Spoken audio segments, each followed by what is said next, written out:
Africa is a continent. You cannot tell a story of a continent well one way.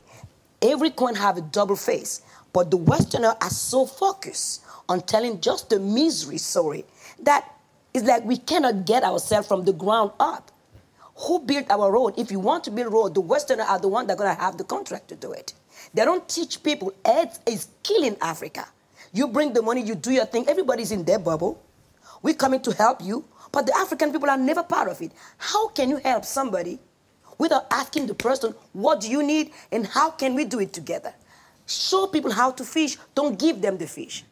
Put in all those foundations, then nothing is changing. We are not transforming the life of the people, but we are just there for our own ego to sit down the TV going, I build this, I do this.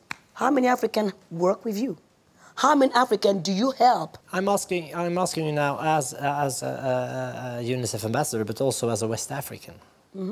What is happening now with Ebola? Ebola is showing really that colonization is still going on.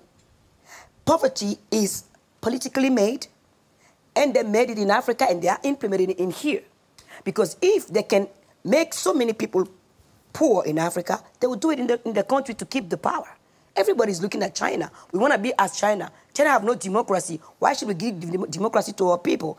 I mean, everything is linked. If you think that Ebola are not going to come here, you're not living on planet Earth. I can tell you that. Because you can't stop people from going from one place to the other. And you don't help people in Africa, sooner or later it's going to come and impact you. It does not matter how hard you try. No money can save you from death. I don't care how rich you are. You're certainly not only a great singer, you're also an activist. And as we can hear now. I have to be, because I believe in the connectivity that we have. For me, a human being has never been a matter of color.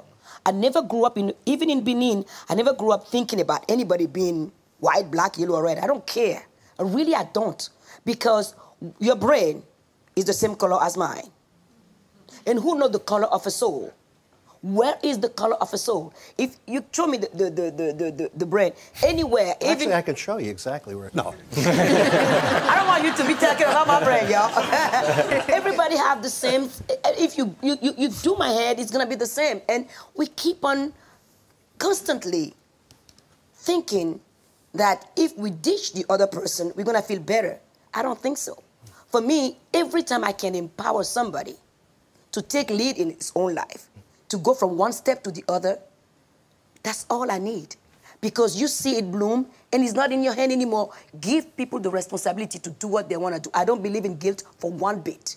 My father said, in my house, there's never going to be any guilt. You do something wrong, excuse yourself. Guilt is a poison that eats you from inside.